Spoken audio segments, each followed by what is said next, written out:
Good morning and welcome to the Salt Lake Center for Spiritual Living.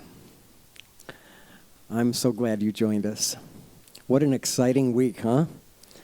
I'm just knowing with the rest of you that it is a beautiful thing that's happening. It feels difficult, but it feels good and a little bit hopeful too. I love that we have this community, this welcoming community with such diversity of ideas and thoughts and even beliefs, but we come together and use those philosophical principles to make the world a better place, not only for ourselves, but for everyone.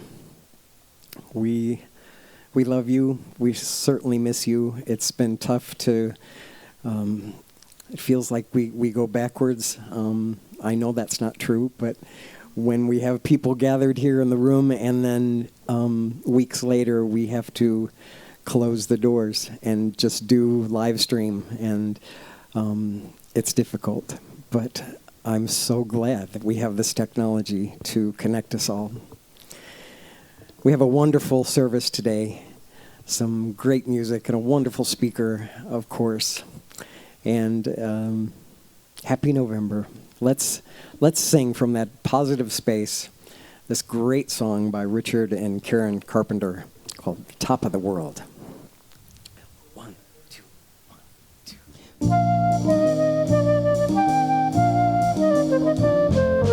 Such a feeling's coming over me. There is wonder in most everything I see.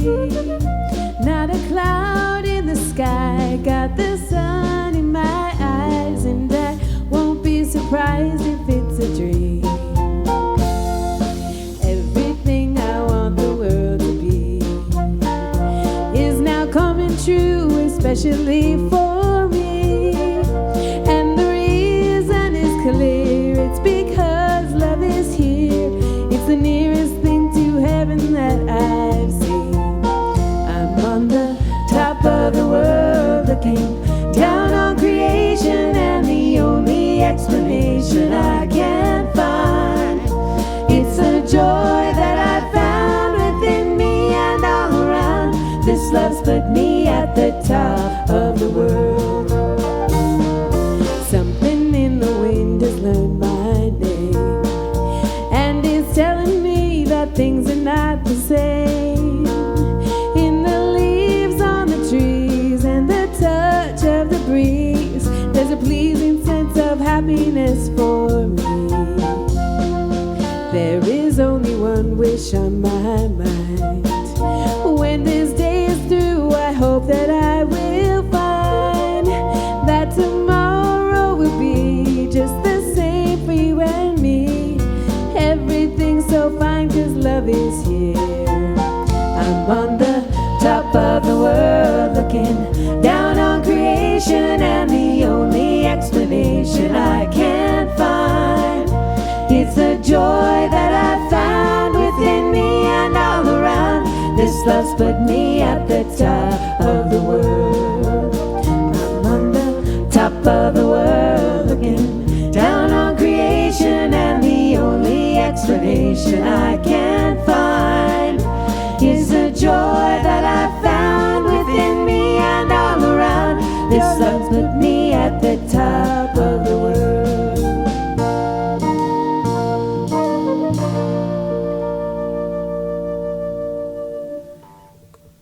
Good morning. We are so happy that you joined us at the Salt Lake Center for Spiritual Living. My name is Linda Brewer, and we are a spiritual community where all are welcome to be part of our virtual love streaming community.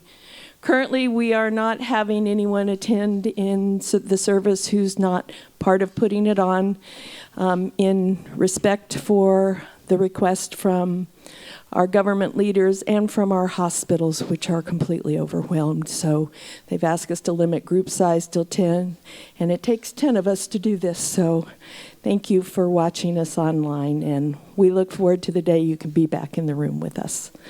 Our practitioner holding high watch from home this morning is Wendy Condi. Throughout the service, she will be in prayer, knowing that the best and highest is unfolding as we share this sacred time together. Our prayer practitioner this morning is Jim Ferris. Our center is a spiritual community that teaches a philosophy for daily living based on spiritual principles and practices that are universal among religions. We honor every pathway by which people seek to know and connect with the divine, and we work on our individual consciousness so that we can help make the world a better place. If you will, from wherever you are, I invite you to join me in recommitting yourselves and saying with feeling our purpose statement. We are an open, welcoming community, celebrating our divinity, loving our humanity, and nurturing our journeys of spiritual discovery. Thank you so much. I want to remind you again that given how rapidly things are changing in our world today, we would really be grateful if all of you would regularly visit our website where we post all the latest information about what's happening at the center. Last week it was Friday when we had to make the decision to close down, and we did get a newsletter out, but if you just keep checking the website, anything you need to know will be there. Or if you've just recently discovered us and want to know more about who we are, there's lots of information about that on the website. So that's at www.spirituallyfree.org. On the site, you can also submit a prayer request, see what's coming up next Sunday or in the coming month, watch previous services that have happened, read about the folks who serve, and just so much more. So please check that out. Our theme this month is Living as Compassionate Conduits, and our speaker this morning will be Kamrin Carver. His topic is, What is God giving you? Next week, Reverend Myrna will be back to share her wisdom with us. If you don't find it on the homepage of our website, the latest information, we try not to change that too much except for what's coming up next week or anything really urgent, but all the latest information is on our announcements page on the website, so just check that out along with details about today's announcements. You'll find anything we don't have time to talk about on Sunday mornings. And with our in-person services suspended, we do hope that more of you will check out our weekly Zoom chat that happens at 1 p.m. each Sunday after the service. This is really a great chance to visit with other folks, interact with our community, and do all that from the comfort and safety of your home. So please join Reverend Myrna in doing that. Next Sunday, our Board of Trustees will be live streaming our postponed annual meeting. It will now be an online event only after the service on the 15th. If you have any questions about what's going on here at the center that you would like to have the board address at that meeting, please email them by this Tuesday to office.assistant@spirituallyfree.org, or just go to the contact page on the website and you can send a note from there. We are well aware that live streaming is not the ideal way to hold a meeting, and we've been trying since March to figure out how to do this, but that's what's available to us, and we do want to make sure that you know that your board, your ministry council, and all the practitioners, everyone here is just continuing to really work to support you and to keep the Salt Lake Center for Spiritual Living viable. So please check that. We've all learned how to be flexible this year, haven't we? So we are so grateful to all of you who took part in our country's election and our state's elections this week. And now we are asking that we all utilize our power of prayer to know that our country comes together in unity to help embody its ideals and our denomination's global heart vision of a world that works for everyone. And as I like to do when I'm up here, I remind you that our center was founded on and is grounded in prayer. Our prayer practitioners have been trained in the art and science of affirmative prayer. They are so ready to pray for you. So if you will submit a prayer request, you can do that on the homepage of the website. And if you do that, all of the practitioners will be praying for you all week. And if you'd like to talk to somebody, please say so in your prayer request, and we'll have a practitioner give you a call. So right now, I invite you to settle in, allow Jim's reading and the beautiful sacred music to take you into that place inside where the divine lives, and then Jim will lead us in prayer. Today, our reading is from 365 Science of Mind, a year of daily wisdom from Ernest Holmes. Today's reading is called Attraction. It begins with a Bible quote. What things you desire when you pray, believe that you receive them, and you shall have them. Mark chapter 11, 24. How simply Jesus tells us that whatever we need, we shall receive, if we believe that we have it. Is it so hard then for us to believe that the divine gift is forever made? Prayer is a sincere desire of the intellect to enter into conscious union with the divine presence, to receive direct from it every good thing that makes life worthwhile. My prayer today is one of affirmation. It incorporates a complete acceptance of the divine goodness and eternal givingness of spirit. Today, I lift high my cup of acceptance, knowing that the universal horn of plenty fills it to overflowing. This shall include everything I need, whether it be health, happiness, or wisdom. Today, my mind is open and my consciousness attracts divine abundance into itself. This wisdom ends with a quote from Science of Mind, textbook. Every place, every person, everything has a certain mental atmosphere of its own. This energetic atmosphere decides what is to be drawn to it.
feeling that calm, that peace,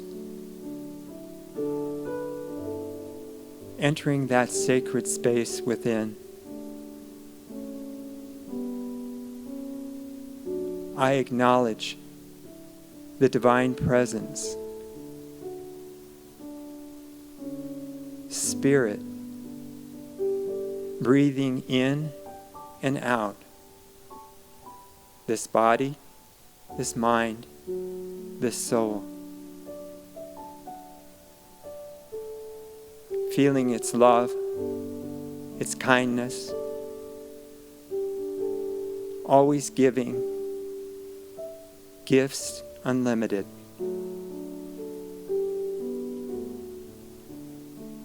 I keep strong my faith that all is in perfect order. The divine plan perfect in every way.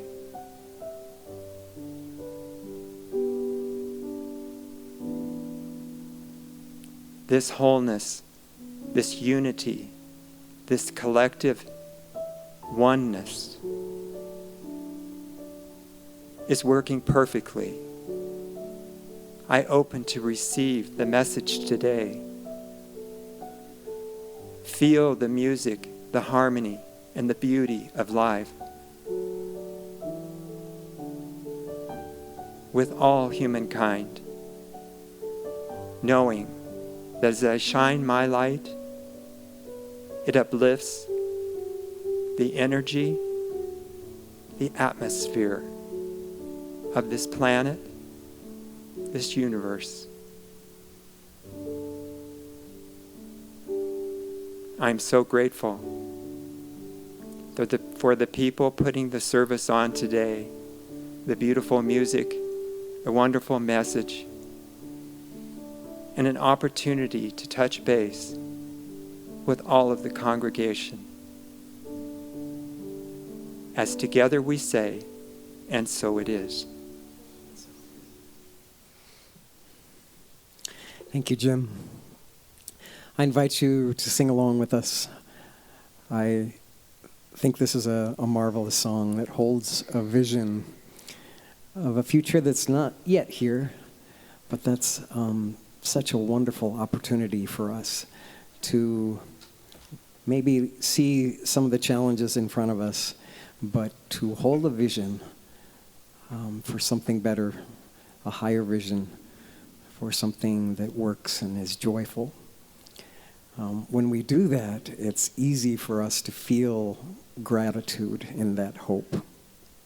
It's easy for us to feel compassion because we believe that there's something better coming and that we're a part of it. This is a song by Matisyahu that's called One Day.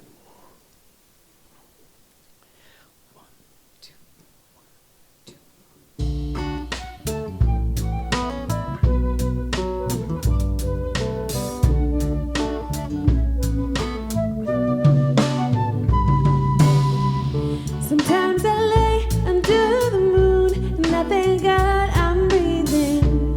Then I pray, don't take me soon, 'cause I am here for a reason. Sometimes in my tears I drown, but I never let it get me down.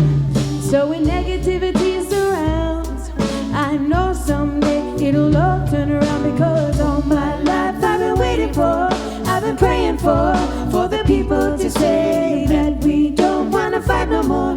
There'll be no more wars, and the children will play one day, one day, one day. Oh, one day, one day, one day.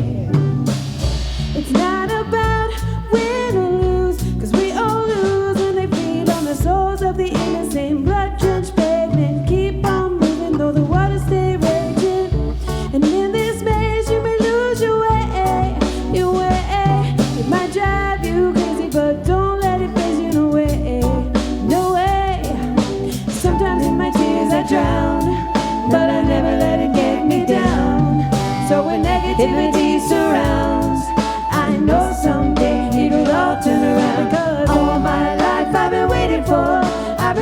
for the people to say that we don't want to fight no more. There'll be no more war, and our children will play one day, one day, one day. Oh, one day, one day, one day.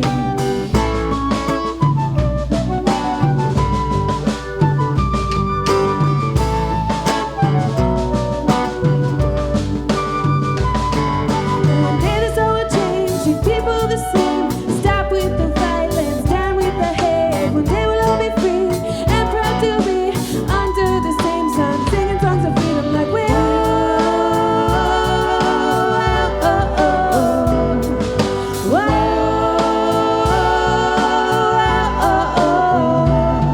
because all my life I've been waiting for, I've been praying for the people to say that we don't want to fight no more.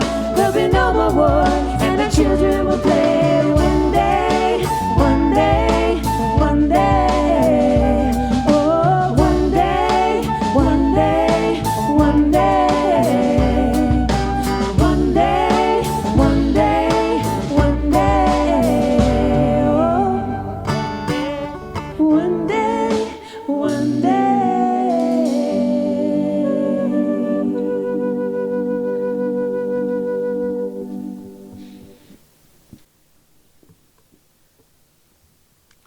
Thank you. Sometimes counting is hard for me. Thanks for rolling with that. It's my pleasure to introduce our special music today.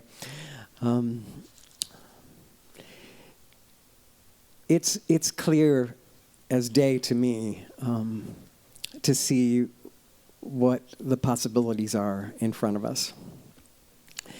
It's clear also the challenges. I am so grateful for this person that chose to share her life with me, has taught me so much. If anybody knows how to heal the world, it's Shemaine. She is so open and so compassionate and so loving and so eager to understand opposing points of view. So that's what I'm appreciating about her today. This song that she chose to sing is so timely, and she chose it like 3 months ago. And of course, it's such a beautiful message for right now. Let's welcome my lovely wife, Shemaine Charette.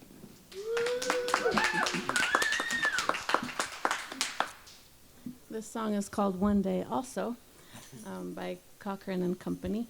And Rick wanted me to tell the story of my tambourine.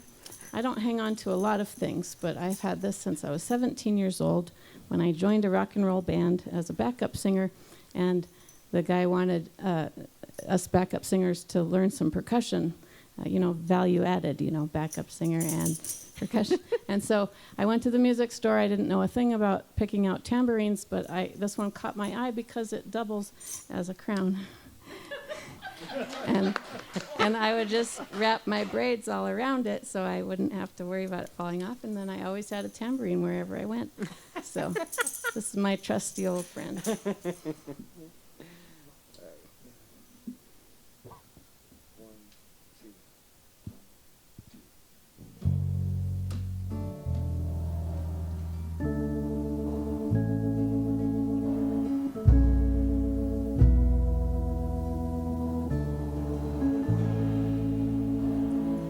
One day there'll be no more waiting left for our souls. One day there'll be no more children longing for home.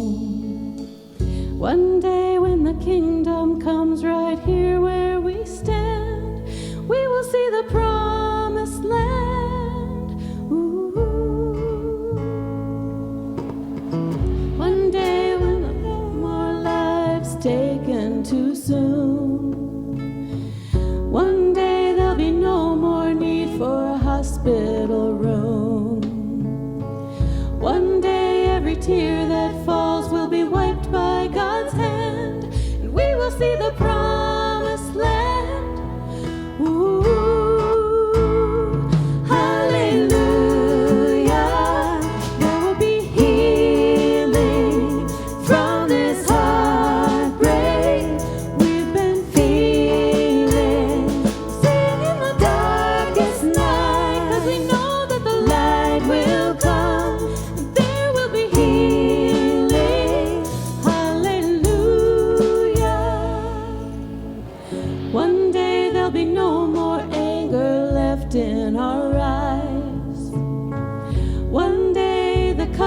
our skin won't cause a divide.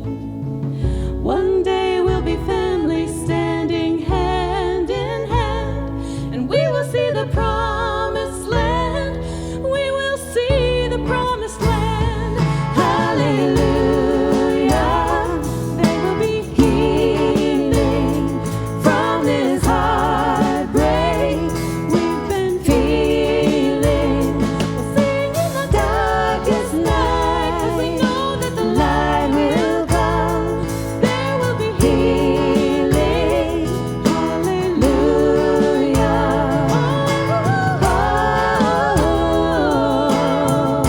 I believe there will be healing. Hallelujah. One day when our unity is fully expressed, one day when we finally lay our burdens to rest, one day when all separation's brought to an end, we will see the promised land. We will see the promised land. Hallelujah. There will be healing from this heartbreak we've been feeling. In the darkest night, we know that the light will come. There will be healing. Hallelujah. There will be healing. Hallelujah. There will be healing. Hallelujah.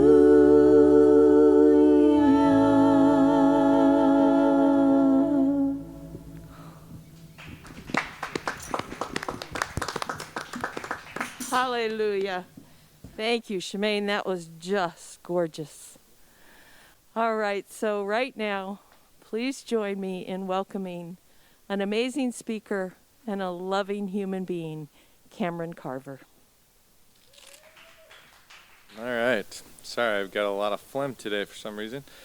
I really want to just say how good it feels, even though, we've trimmed back the attendees today. I don't feel emptiness here. There's a fullness that is experienced, and especially in the music that we just heard, and the energy that's behind that. I love stepping into that as a speaker and to let that energy just kind of continue to speak through me as well. So thank you, Shemaine and Rick and everyone who just allowed for that energy to sweep me away into what's about to happen next. Today, my talk, as Linda said, is on, all right, what is God giving you? Now, when I first got this topic, my head went in about 1,000 different directions, because I could literally sit in a room of Science of Mind ministers and discuss just that statement. Because within it, inherent is our entire philosophy. The philosophy of being one with God, the philosophy of God's gifts, the philosophy of us being able to participate in not only the creation, but the receiving of said gifts. And so it took most of my energy to just kind of whittle that down and say, what aspects of these different dilemmas in my brain am I going to hone in on today? And what I decided to start out with was really just about, do we not have the black? Yeah, we don't have the black ones. So I guess they're just going to do it on their own. So what this really brought up for me was the issue of worthiness, justice, and fairness, right? Because what is God giving you felt a lot in my past like, what are you going to get for Christmas this year? Like my neighbor got a Sega, I got a snow globe. Well, I guess I just wasn't worthy of a Sega. I don't know. But at the same time, as you look at it from the perspective of the adult versus the child, not much has changed. And so understanding that we look at God as a child looks at Santa with the same ambiguity even of not really understanding, like, what is my role in all of this? And that's what Science of Mind gave to me. When I stepped into this, it finally made sense. I got to see my parents had been putting those under the tree all these years.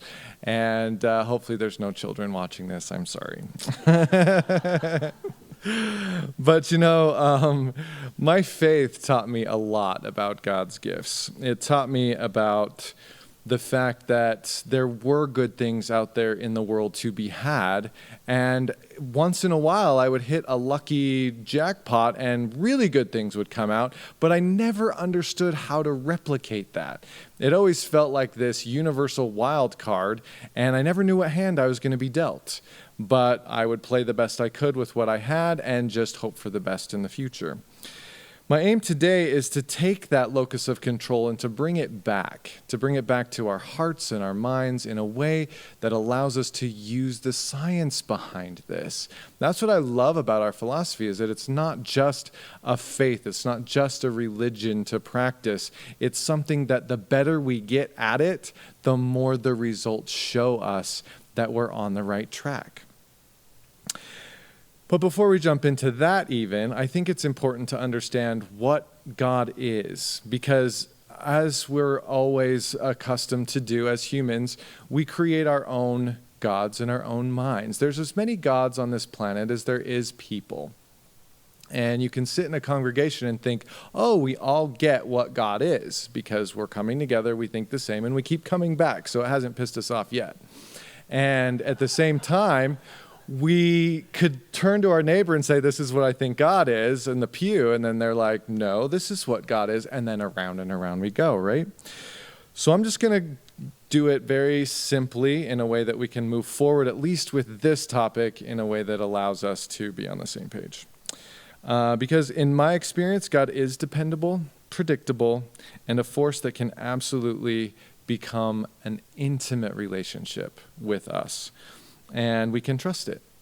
So let's understand it just a little bit together as we move forward today. So, as Science of Mind teaches us, God is the first cause, spirit, mind, or that invisible essence, that ultimate stuff and intelligence from which everything comes, the power back of creation. I could probably read that 100 times, and we would have to sit with each of those and meditate on them. So instead, I've pulled out my favorite little definition from the 12 steps. And it states, God is good, orderly direction.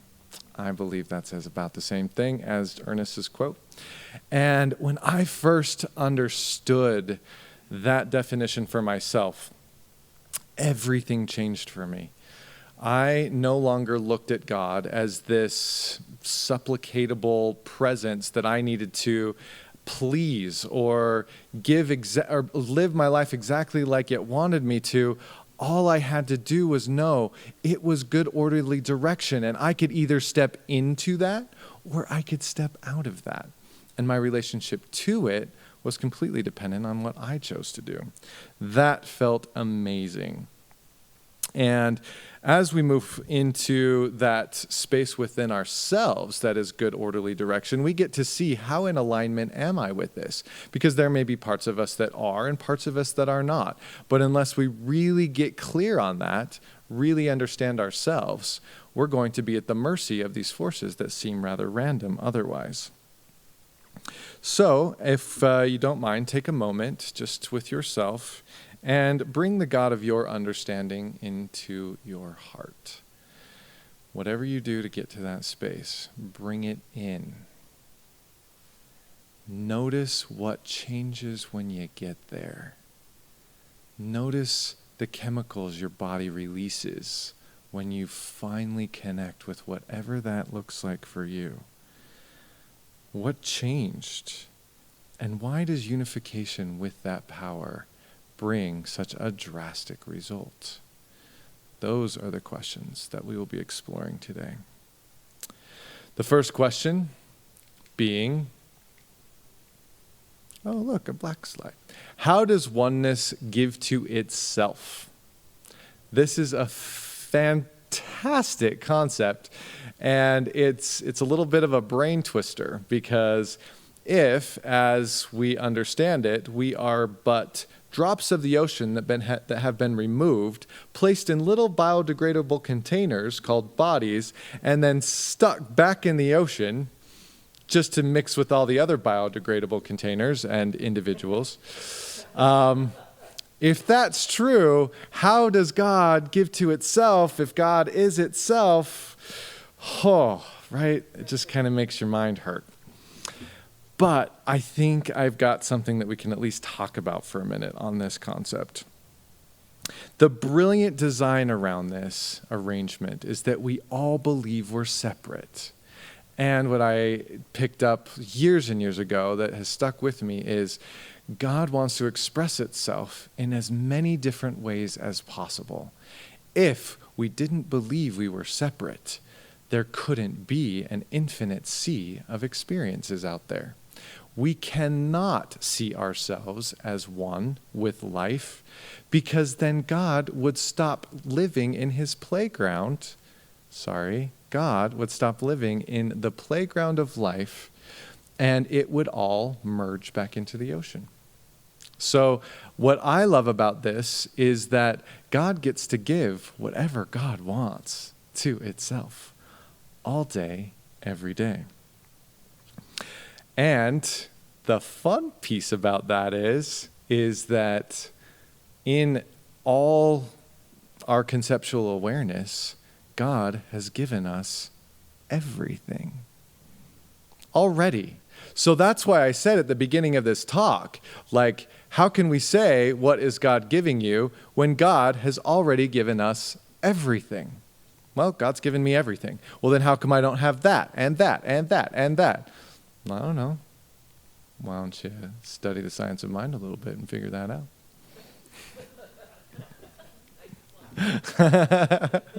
That's what I did. It's been working for a decade and a half now. Highly recommend it. So this conundrum that we then are put in is, it's inherent within us to believe that our desires come from ourselves. I desire this. But have you ever looked around and wondered why you don't desire the same things that somebody else doesn't or desires? Like, why is that different? How come I want, this big long list of things that I think everybody should want, but I can show that to somebody and they'll be like, not really important to me. I want this list. And then you're like, that list, that makes no sense. Why? Because within us all, we have that piece of God that says, I want to express this way. And so we get put with parents and in cultures and in relationships and have experiences throughout our entire life that mold and shift and shape us to want and not want certain things, which I think is absolutely fascinating. I started to study this as above, so below, as within, so without concept as a practitioner, which moved into every area of my life, because I think when you join this philosophy, everyone becomes a practitioner. The only difference is that if you study it and learn how to help others along their path, then you do so as more of a lay clergy as part of the organization.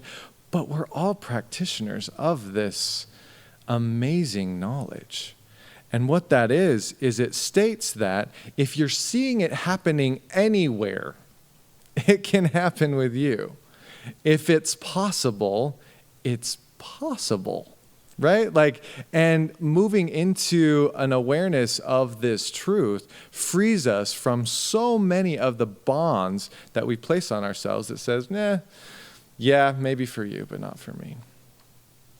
I love being a parent because it's the only relationship I've ever been in where I get what it feels like to be God, right? I get to determine what these little lives are going to experience in every possible way, except, of course, how they use their body. I've learned very clearly I can't do anything about that. But I get to determine circumstances and activities and, what their whole experience is going to be. Now, I take my oldest son, the one who's in the Marines right now, which I got to talk to this morning. It was awesome.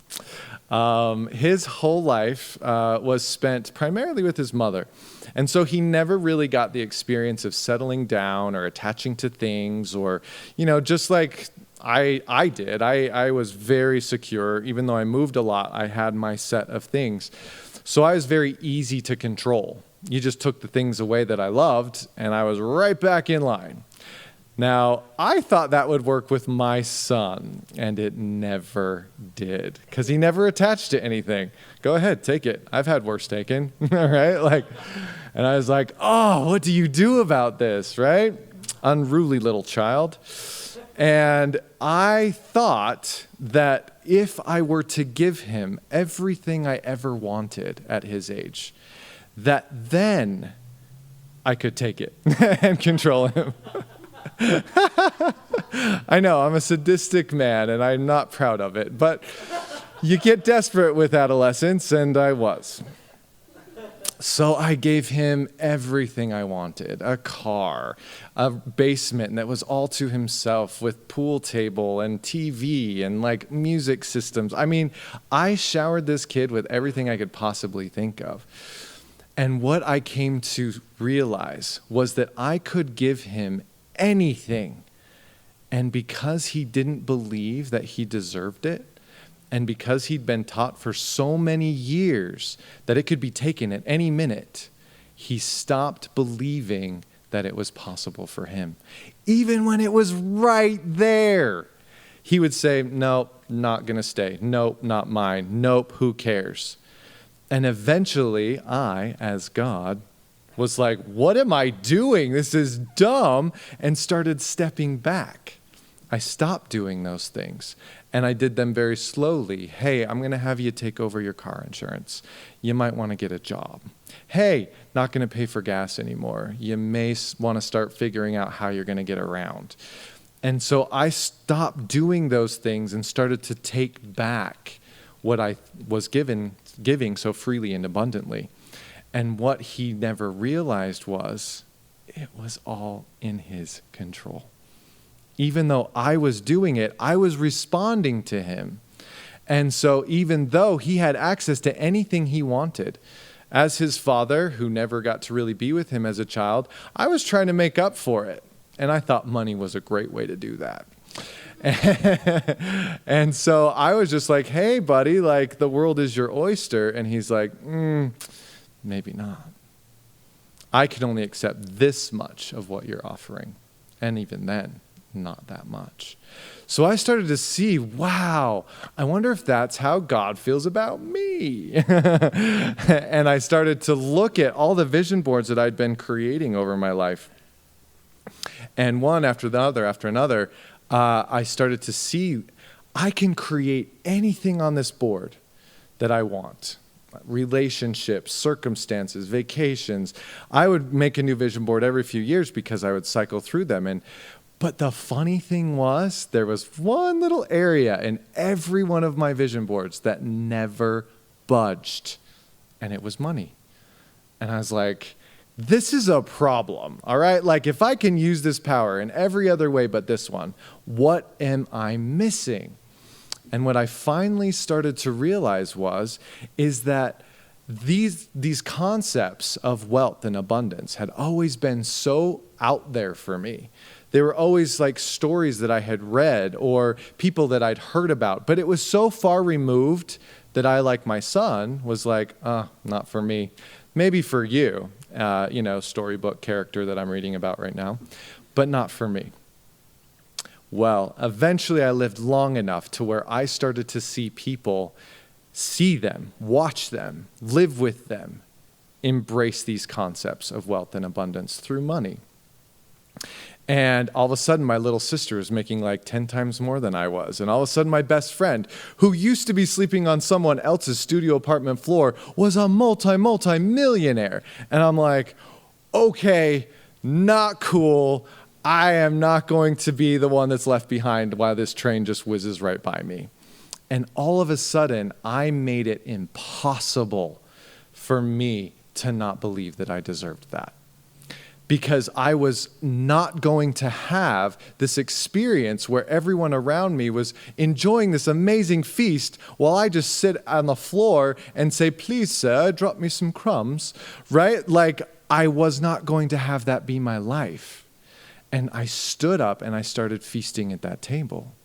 But because my stomach had gotten really small in that area of my life, I couldn't feast the way they were. I kind of threw it up, metaphorically speaking. I couldn't handle that much. My body couldn't assimilate it. I couldn't believe it. So I would take just what I could believe. Can I believe I can make this much more? Absolutely I can. And I just nailed it into the ground. And I did. And then when I got there, I want to make this much more. And then I pushed, and I did. And the only difference was that I was watching people do it, and I didn't see myself as any different than them. That's the only change that had happened, even though I'd been on vision boards for decades. I kind of look at it like our ancestors who used gravity as a limitation until they didn't. They saw the birds flying. They saw I don't have to be nailed to this ground forever. They're not. What's different between me and them? And then they just filled in the gap. And now we're flying. So the thing that I started to realize is that when we are given a desire to accomplish what we want, inherent within that is the way through it. Gravity is not a taskmaster that keeps us grounded. Gravity is a concept that, once understood, can be wielded. And so I was using that same principle, as I've talked about in other presentations before. So as we start to look at it, look at the concept of why am I not, oh my gosh, sorry guys. Why am I not doing that? What's in the way? And these beliefs are just among a few of the ones I've seen when clients come to see me. I hand them a list and I say, what items on this list do you carry around with you every day? And they pick them all out. And then I use a trauma-based intervention to neutralize these targets, much like a science of mind spiritual treatment does in this philosophy, to neutralize these concepts so that they don't follow the person into their life anymore. And what I have seen over and over again is when these targets get neutralized one by one, the natural expression and desire of that soul is so abundantly obvious that there is no effort. They are just able to be who they've always been, but couldn't see because it was covered up by this. That tells me we already are everything we've ever wanted to be. All we have to do is find out which one of these things is telling us that we're not, move it, and all of a sudden there it is, as it's always been. It's an amazing concept. And as I watched each of my clients start to heal, I was like, oh my gosh, I feel like a freaking wizard. Like I am doing things for people that they have carried for decades upon decades. And I was like, I'm getting my own therapist that does this magic woo-woo on me too.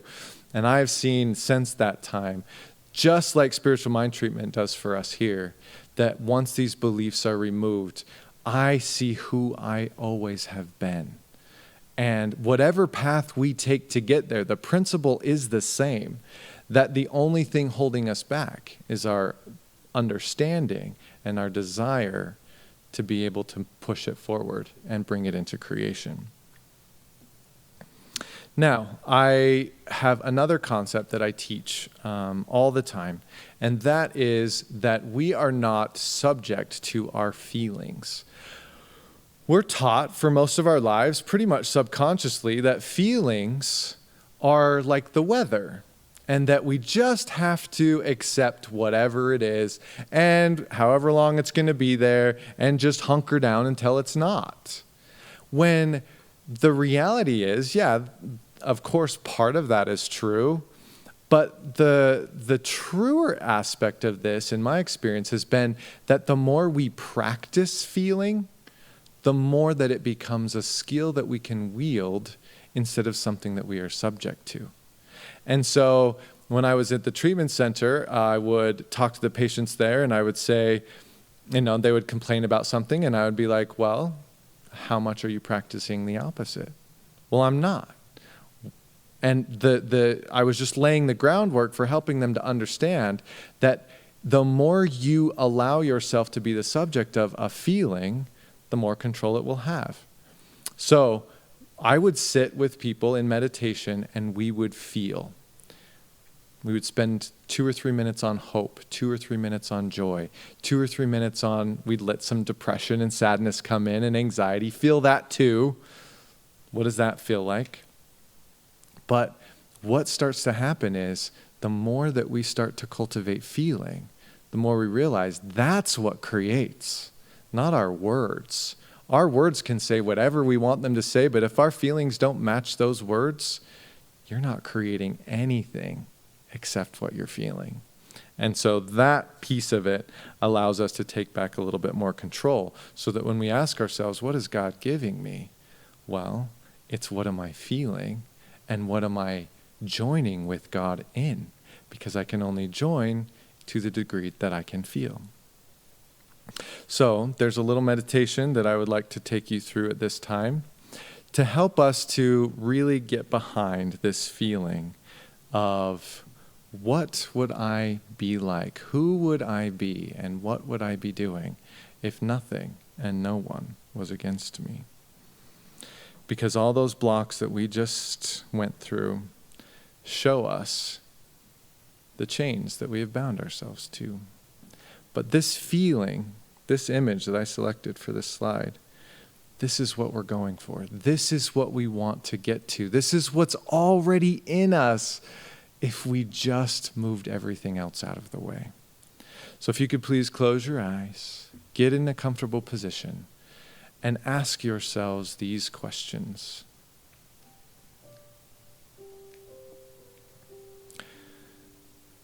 First, start with the feelings. Feel it all. What's going through your heart and your mind? What's pumping through your veins and breathing in through your lungs? Feelings of anxiety, depression, feelings of hopefulness and joy. What's there right now? And ask yourself, if nothing changes, what am I awakening to? Or, how do I use what I'm feeling and let it show me something better to awaken to?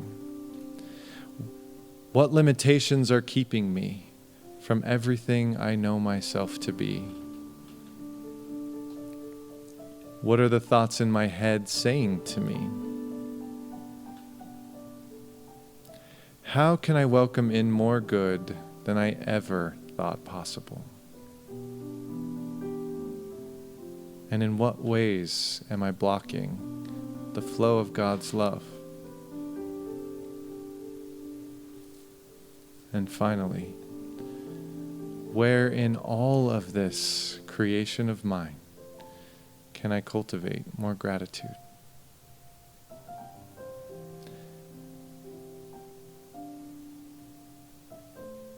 And now if you could please join me in a spiritual mind treatment. A treatment I will speak for myself at this time. But if you choose to make my words your own, I invite you to do so as well. I take a breath and breathe in the love of God. I know that everything I am has inherent within it the creative power of the universe. I join with this power now and release all limitations in my ability to have and express good. These perceived limitations are released from my heart, my words, and my mind. This power that runs through all of life forever operates on my behalf and stands ready to respond to my direction. I choose now to commune with this infinite abundance and to make of it my skillful craft.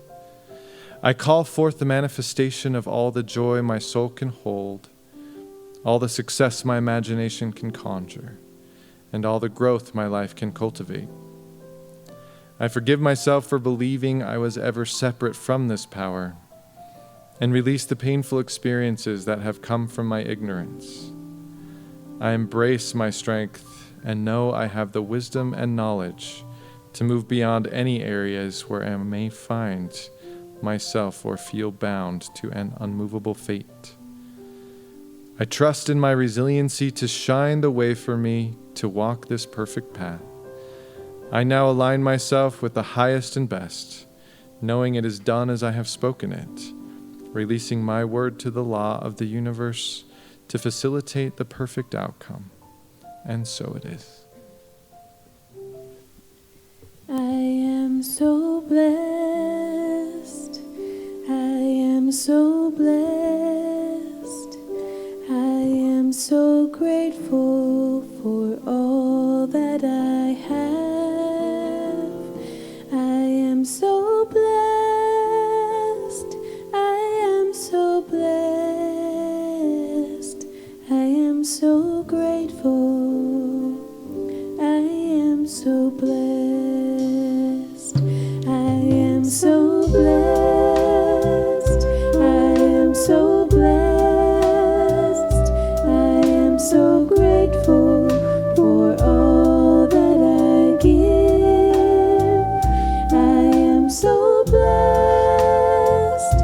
I am so blessed. I am so grateful. I am so blessed. I am so grateful. I am so blessed.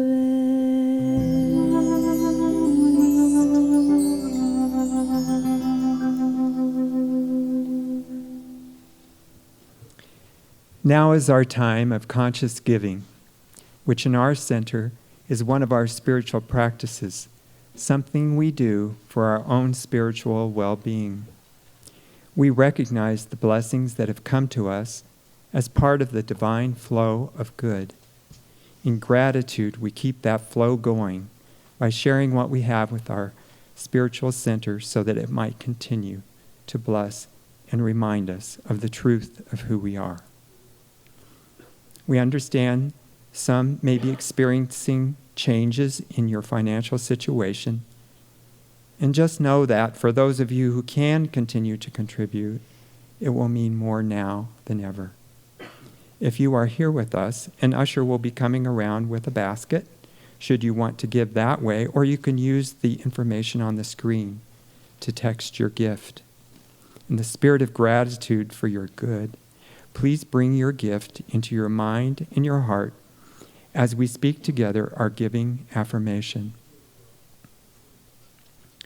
Divine love as me blesses and multiplies all that I am, all that I have, all that I give, and all that I receive.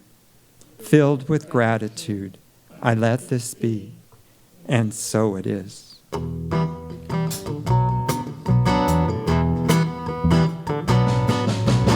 All that I need comes to me. All that I need comes to me. The light of love and grace shines upon my face. All that I need comes to me.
Let's hear some more from Shemaine Charette.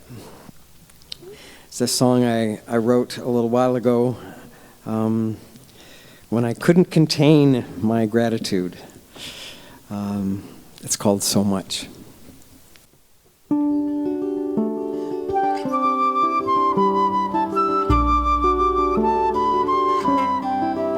So much beauty given for my eyes, so much fortune now I realize. All I do, all I have, hallelujah. All I am, hallelujah. So much music given for my ears, so much love melting all my fears. All I do, all I have, hallelujah. All I am, hallelujah. Life pours in through my senses, caressing my soul. I drop all my defenses, no need for control. I feel my connection to opulent bliss. I flourish in joy with all that there is.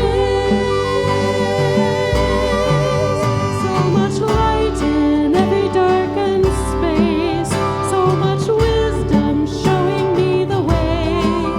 All I do, all I have, hallelujah. All I am, hallelujah. Life pours in through my senses, caressing my soul. I drop all my defenses, no need for control.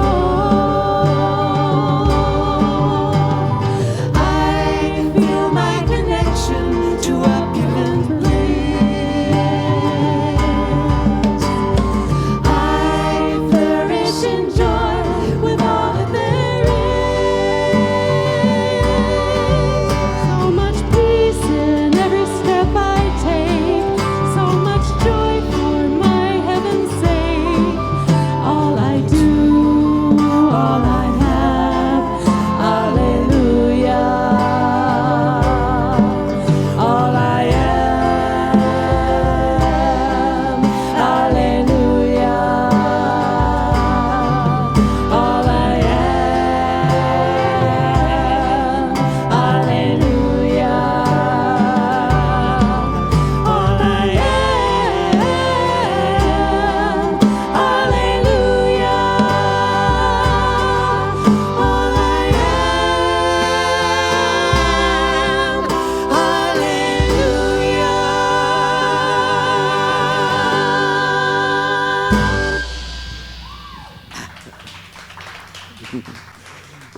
Thank you. What a wonderful day. My heart is full. Thank you, Kamrin, for a marvelous message, as usual. Thank you, Shemaine, for sharing your voice, your spirit, and beautiful music today. My heart is full, and I will carry this feeling for a long time, at least until next week. Remember our Zoom chat, live Zoom chat with Reverend Myrna Hurst following the service at 1 o'clock. Tune in, connect, and remember our meeting next week after the service, our annual meeting, live streamed.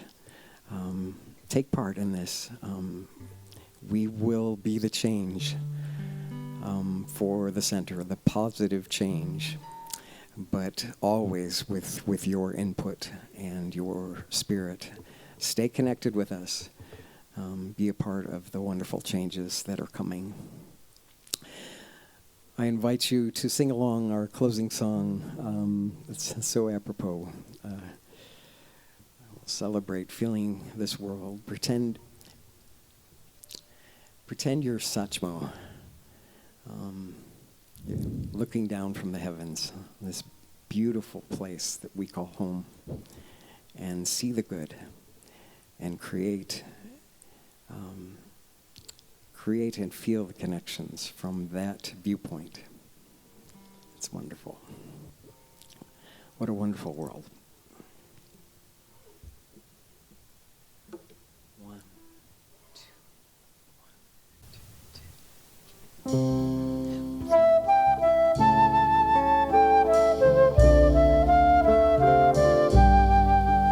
I see trees of green, red roses too. I see them bloom for me and you, and I think to myself, what a wonderful world.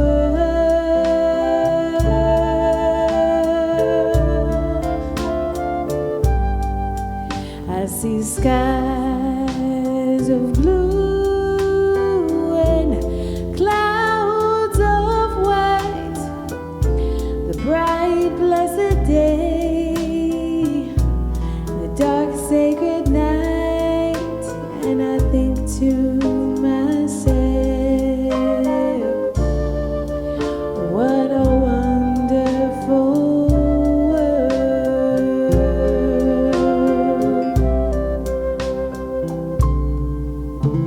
The colors of the rainbow, so pretty in the sky, are also on the faces of people passing by. I see friends shaking hands, saying, how do you do?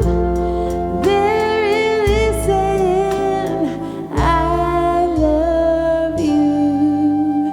I hear babies cry, I watch them grow, and they'll learn much more than I'll ever know. And I think to myself, what a wonderful world.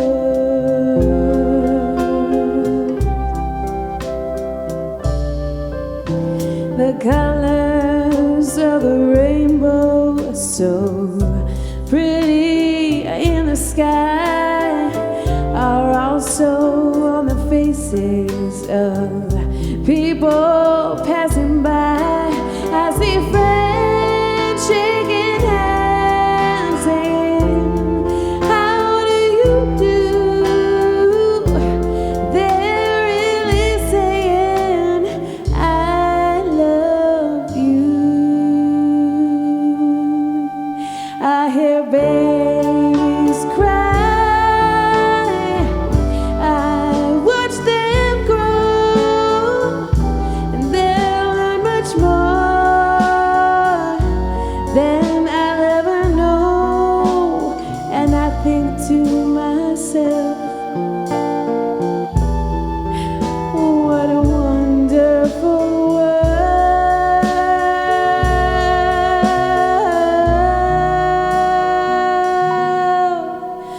Yes, I think to myself,